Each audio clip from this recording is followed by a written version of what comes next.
Hey there everyone. So today I have a very exciting video. This is the third part of my Anti-Oedipus primer series. Now, we've looked previously at Michel Foucault's preface to this work, and particularly it is in this PDF, which I have linked below so that you can follow along if you'd like, although I'll have it on the screen.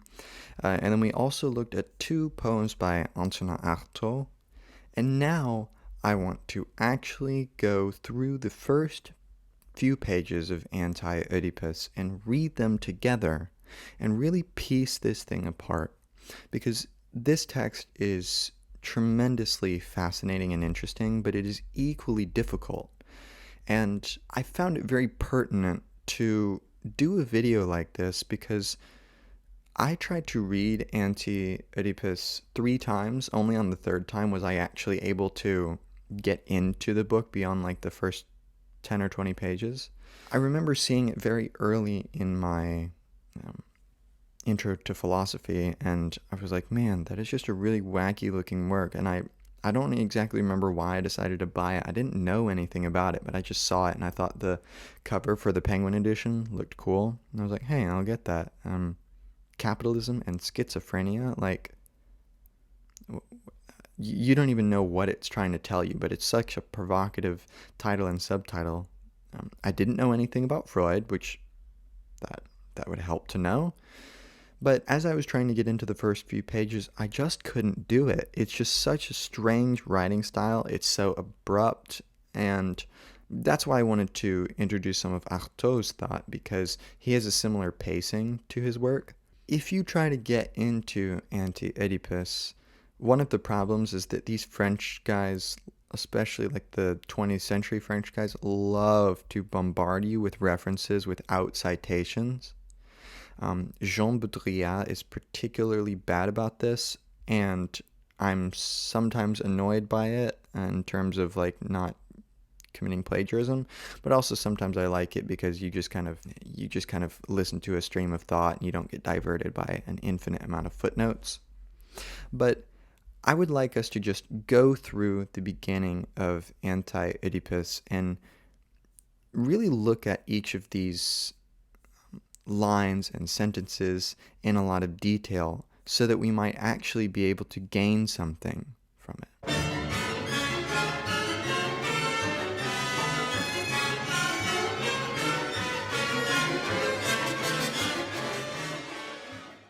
So this first chapter is on desiring machines, which is going to lay the foundation for desiring production, which is their unique take on the unconscious, which is running contra Freud, where Freud said that the unconscious was ruled by the Oedipus complex, that every boy secretly wants to have sex with his mother because she's his first love, and wants to kill his father because his father is preventing him from acquiescing to that love.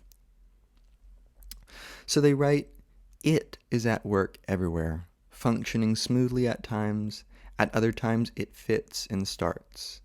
It breathes, it heats, it eats, it shits and fucks. What a mistake to have ever said the id.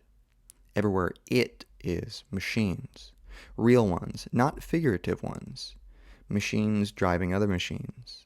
Machines being driven by other machines with all the necessary couplings and connections. An organ machine is plugged into an energy source machine. The one produces a flow that the other interrupts. The breast is a machine that produces milk, and the mouth, eye machine coupled to it.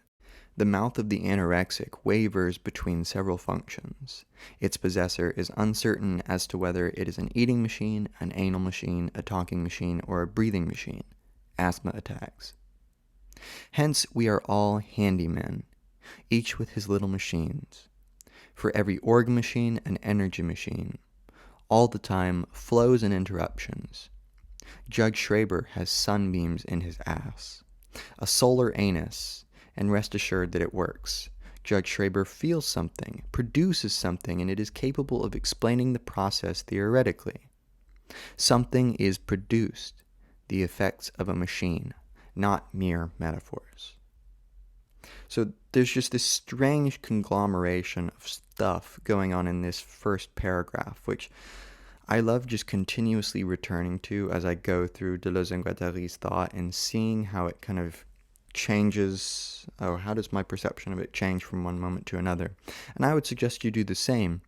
But this it that they refer to, this is the unconscious.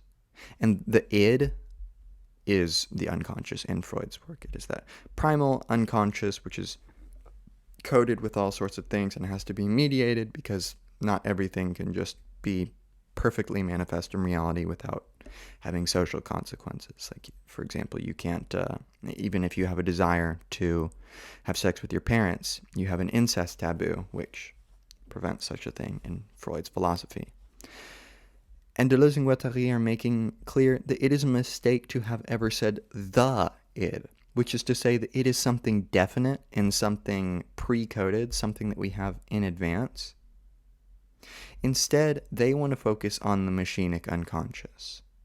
And these are real machines in the sense they have an input and they have an output. And they have a function which is structured and dependent upon that input, which defines what the machine is doing at any one time. So this is very much a functionalist as opposed to a structuralist take on psychology and ontology in general, because in this work, yes, they're primarily focused on psychology, but they're making ontological claims through critiquing structuralist psychology vis-a-vis Freud. And they mention, for example, this confusion with the mouth of the anorexic, that it wavers between all these different functions. It doesn't know what it's supposed to do. This is what they see as happening in the schizophrenic machine. There is a confusion of, oh, you have so many roles to be in society, for example, and maybe you have desires that society doesn't respect. Maybe this is being gay, for example, in the 19th century. To be gay is to be repressed, insofar as you cannot be openly what you are or what you desire, because it will be suppressed and acted upon and pushed back against. So what happens is, of course, when the unconscious runs up against repression, you get all sorts of conditions. Now, the problem with Freud's work is he assumed that neuroses and object cathexis, that this was always organized around the Oedipus complex, which is a pre-social complex that you just had because you were a human being. There was no reason why desire had to be this way. So something that they're trying to go against is the fact that desire can be negative in the sense of lack, and instead they want to view desire as something productive. And Judge Schreber was this famous judge who had all these psychological conditions that he wrote about, and he was an important influence on Freud. And Judge Schreber wrote all this crazy stuff. It's very interesting, but very eclectic. And Deleuze and Guattari are assuring us that Judge Schreber works. He is doing something. His unconscious is producing something vis-a-vis desire. He is engaged in actual functions. And if we want to heal Judge Schreber, quote unquote, it requires a lot of listening to figure out what does he want, not imposing a want upon him, but rather seeing what kind of machines does he produce, what kind of functions is he undergoing. In this next paragraph, they write, "A schizophrenic out for a walk is a better model than a neurotic lying on the analyst's couch. A breath of fresh air, a relationship with the outside world. Lenz's stroll, for example, as reconstructed by Buchner. This walk outdoors is different from the moments when Lenz finds himself closeted with his pastor, who forces him to situate himself socially, in relationship to the God of established religion, in relationship to his father, to his mother. While taking a stroll outdoors, on the other hand, he is in the mountains, amid falling snowflakes, with other gods or without any gods at all, without a family, without a father or a mother, with nature. What does my Father want? Can he offer me more than that? Impossible. Leave me in peace. Everything is a machine. Celestial machines, the stars or rainbows in the sky, alpine machines, all of them connected to those of his body. The continual whir of machines. He thought that it must be a feeling of endless bliss to be in contact with the profound life of every form, to have a soul for rocks, metals, water, and plants, to take into himself as in a dream every element of nature, like flowers that breathe with the waxing and waning of the moon. To be a chlorophyll or a photosynthesis machine, or at least slip his body into such machines as one part among the others. Lenz has projected himself back to a time before the man-nature dichotomy, before all the coordinates based on this fundamental dichotomy have been laid down. He does not live nature, but as a process of production. There is no such thing as either man or nature now, only a process that produces the one within the other and couples the machines together. Producing machines, desiring machines everywhere, schizophrenic machines, all of species life. The self and the non-self, outside and inside, no longer have any meaning whatsoever. So a lot of stuff going on here that's really useful for getting a handle on what schizoanalysis is, which is Deleuze and Guattari's kind of revolutionary take on psychoanalysis. And we see here that they take the schizophrenic as a model, not as a clinical entity, but as someone who has contact with the world, who exhibits a breath of fresh air, who is constantly creating conspiracies or looking at new people that interact with him and just immediately establishing some sort of machinic connection. They somehow fit into the schizophrenic world. And the schizophrenic is not bound by the mother or the father, these established boundaries or dichotomies to the unconscious that Freud has established. Instead, they're going to establish a relationship with nature, with the mountains, with the celestial bodies. And they don't do this as if they were somehow separate from nature. This is why the outside and inside no longer have any meaning, because they're all a process of production.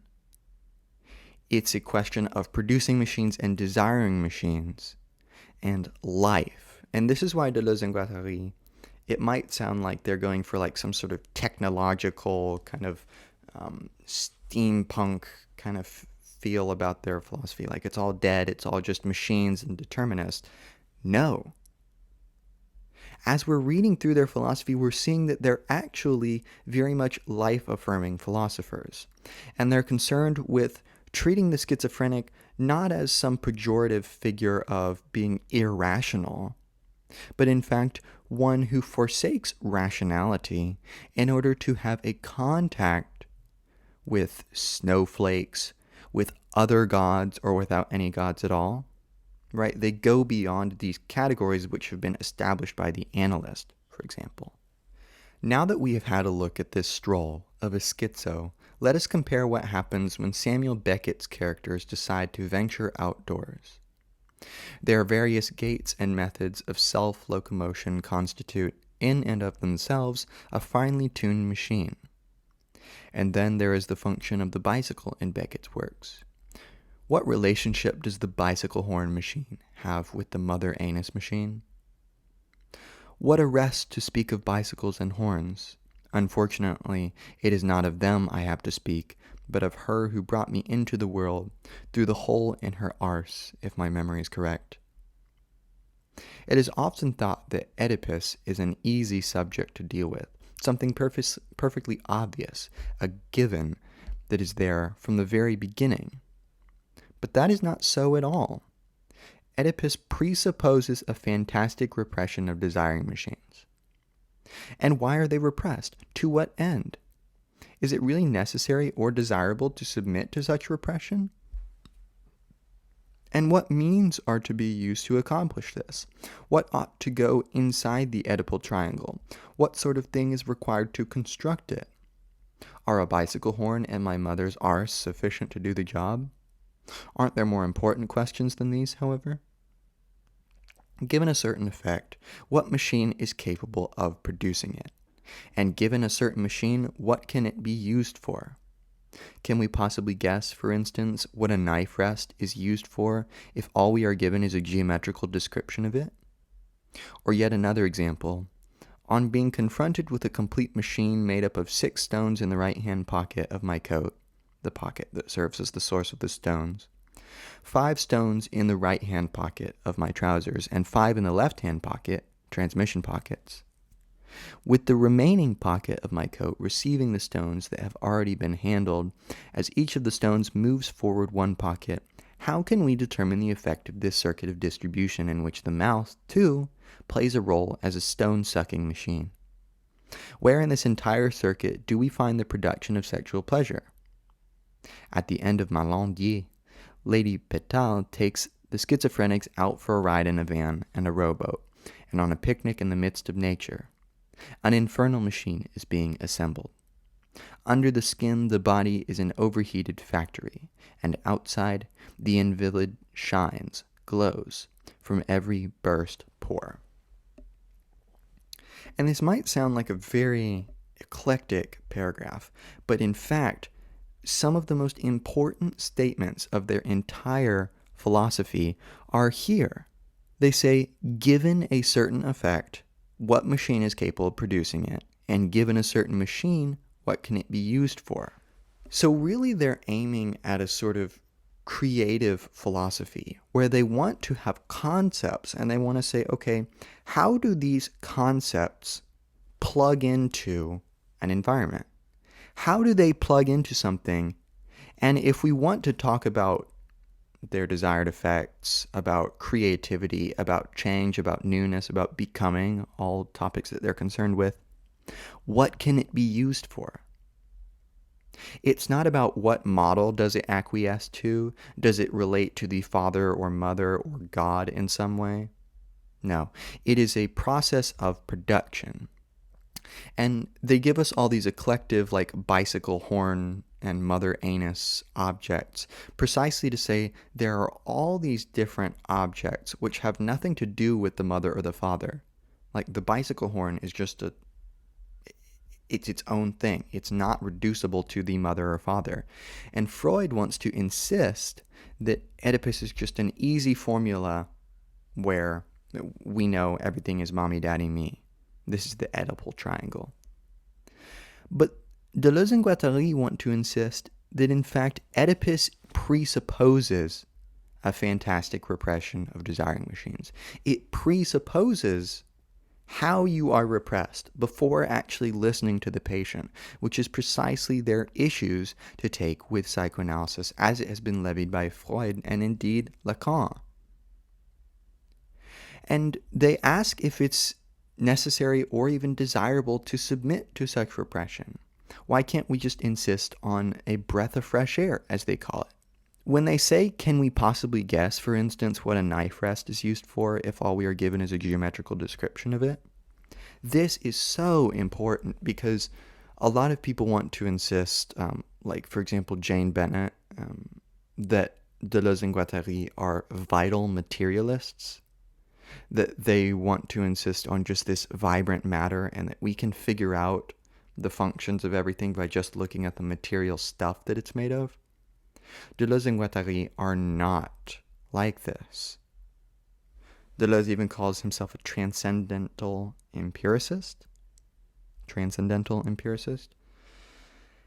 So it's not enough to just look at the empirical. It requires these assemblages of enunciation, or these abstract machines, these are words that they will use throughout Anti-Oedipus, which Ian Buchanan's work on assemblage theory is wonderful for kind of elucidating this. But a knife rest is a thing, and it can plug into all sorts of machines, which is to say environments, situations, which have all sorts of different flows working in them. And it's not enough to know how the knife rest is going to function, say in like a movie scene, without knowing all sorts of transcendental things, which is different than transcendent, by the way. These are just sort of overarching concepts, like what genre of movie are we in, for example? Is this a horror movie and thus the knife rest has some like foreboding function? Are we in a romance or a fantasy? All of this is going to require more than just a geometrical description of what it is. I'm hearkened back to Graham Harman and object-oriented ontology, talking about wine tasters and how they give these very eclectic and kind of obtuse descriptions of wine, which oftentimes you don't really know how the words are supposed to go together to make the image that they make. And Graham Harman mentions how Daniel Dennett wants to just have a machine that will read off the chemical properties of the wine, and that will take the place of wine tasters. And Graham Harman's like, no, wine tasting is not just about the chemical properties of the wine. It's about how does it interact with people? How do we interpret that taste in an emotive and affective way?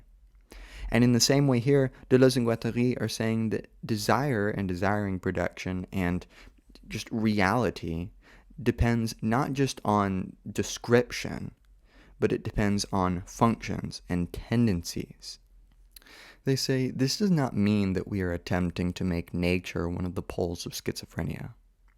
What the schizophrenic experiences, both as an individual and as a member of the human species, is not at all any one specific aspect of nature, but nature as a process of production. What do we mean here by process? It is probable that a certain level of nature and industry are two separate and distinct things. From one point of view, industry is the opposite of nature. From another, industry extracts its raw materials from nature. From yet another, it returns its refuse to nature, and so on.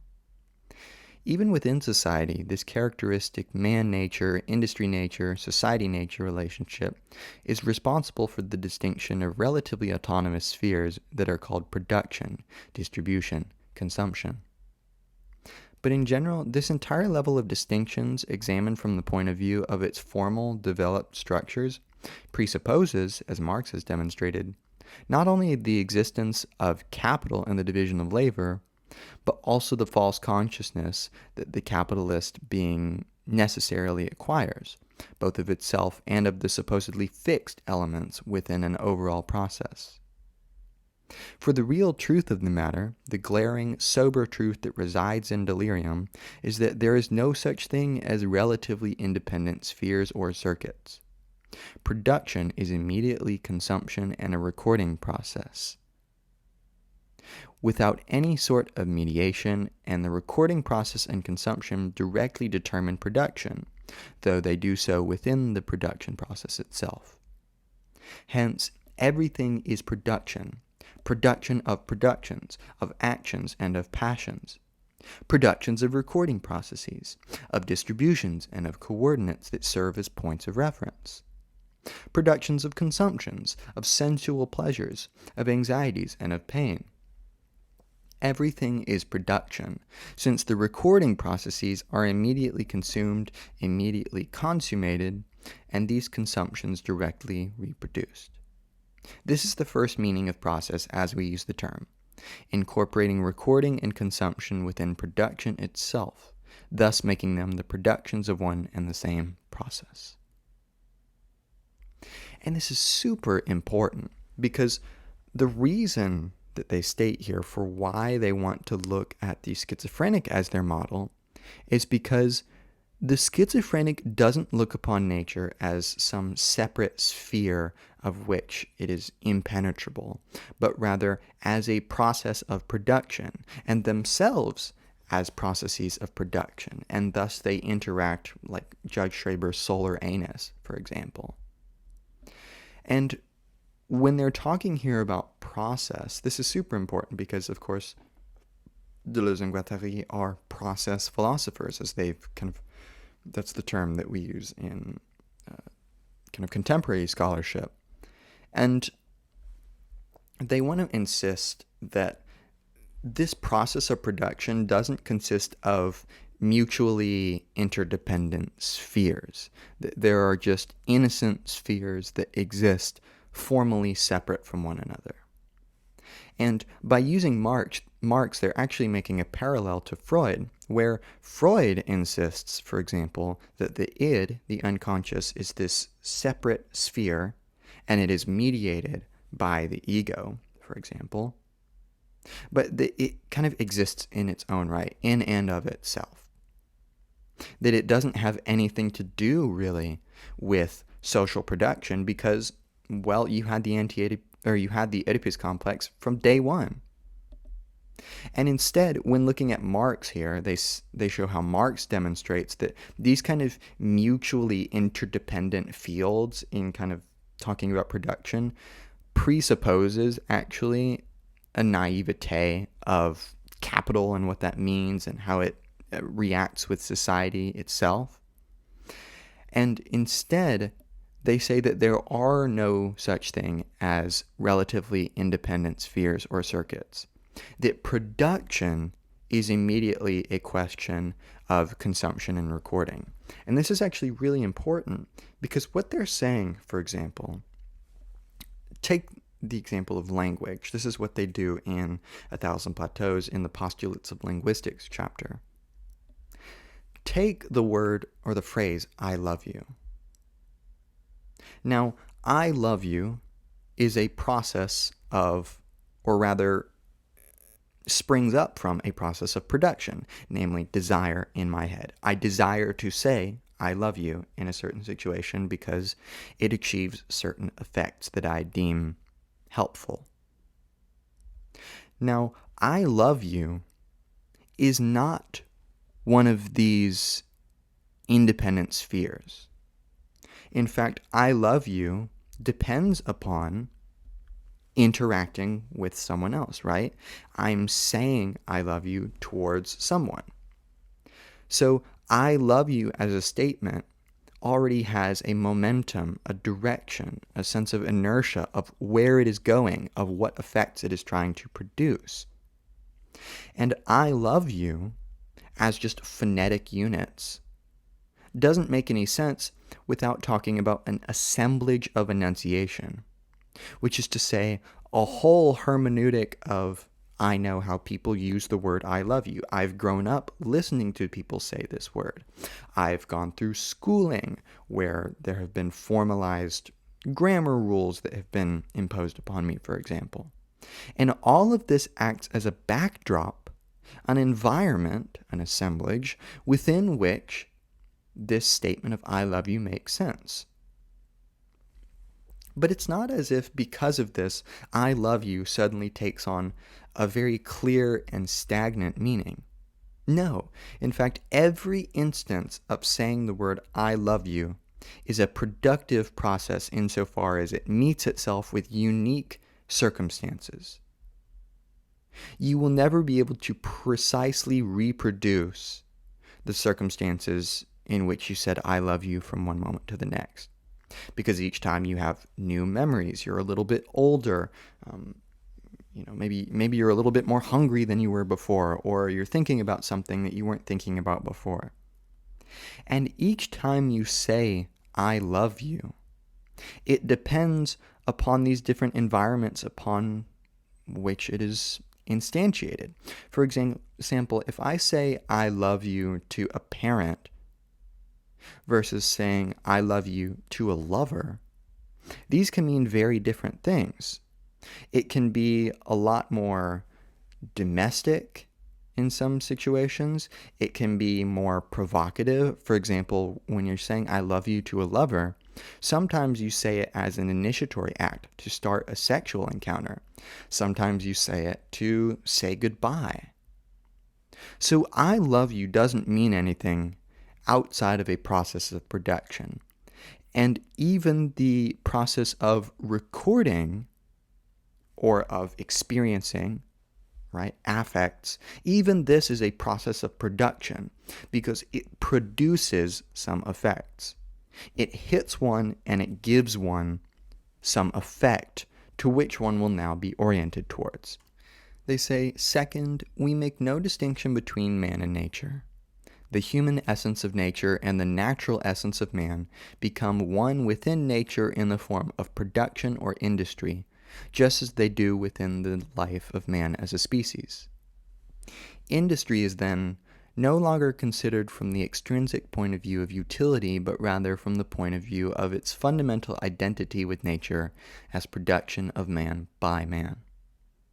Not man as the king of creation, but rather as the being who is in intimate contact with the profound life of all forms, or all types of beings, who is responsible for even the stars and animal life, and who ceaselessly plugs an organ machine into an energy machine, a tree into his body, a breast into his mouth, the sun into his asshole, the eternal custodian of the machines of the universe. This is the second meaning of process as we use the term. Man and nature are not like two opposite terms confronting each other, not even in the sense of bipolar opposites within a relationship of causation, ideation, or expression, cause and effect, subject and object, etc. Rather, they are one and the same essential reality, the producer-product. Production as process overtakes all idealistic categories and constitutes a cycle whose relationship to desire is that of an immanent principle. That is why desiring production is the principal concern of a materialist psychiatry, which conceives of and deals with the schizo as homo natura. This will be the case, however, only on one occasion, which in fact constitutes the third meaning of process as we use the term. It must not be viewed as a goal or an end in itself, nor must it be confused with an infinite perpetuation of itself. Putting an end to the process or prolonging it indefinitely, which, strictly speaking, is tantamount to ending it abruptly and prematurely, is what creates the artificial schizophrenic found in mental institutions. A limp rag forced into autistic behavior, produced as an entirely separate and independent entity. D.H. Lawrence says of love, "We have pushed a process into a goal. The aim of any process is not the perpetuation of that process, but the completion thereof. The process should work to a completion, not to some horror of intensification and extremity wherein the soul and body ultimately perish." Schizophrenia is like love. There is no specifically schizophrenic phenomenon or entity. Schizophrenia is the universe of productive and reproductive desiring machines, universal primary production as the essential reality of man and nature. So, whoa, this is an important paragraph, and I'm so glad that I myself am going back to this as we're looking through this. But this insistence upon man and nature as not two non-overlapping magisteria, so to speak, is precisely dissolved when we start talking about production, when we think of nature as producing and man as producing. And by insisting on this overlapping, which this is going to take, for example, in A Thousand Plateaus, the form of seeing nature and other animals as creative, even more so than humans sometimes. This means viewing man not as repressed, not as a subject oriented towards objectexis, for example, but rather a being who is in intimate contact with the profound life of all forms. A process, right? A living process of enacting desiring and ceaselessly plugging in different machines into different places and seeing what's going to come out of it. For example, a sun into his asshole. With Judge Schreber, instead of insisting on this as some sort of deviance, we look at it as something profoundly interesting, something to tell us something about what Judge Schreber is thinking or desiring.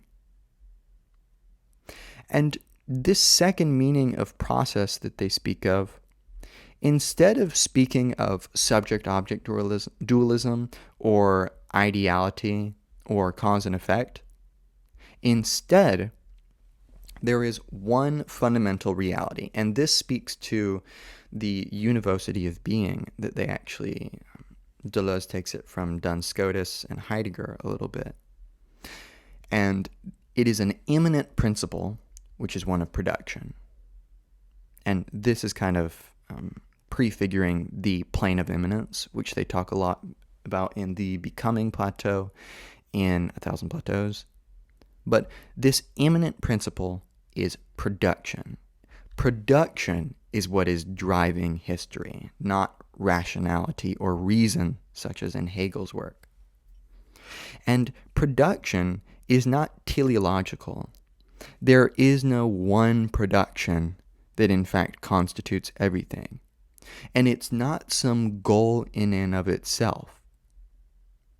In fact, it is a constantly shifting process which, if we try to just stop production right here, that's how we get the schizophrenic as this limp rag that's forced into autistic behavior, for example, because it is repressed in some function.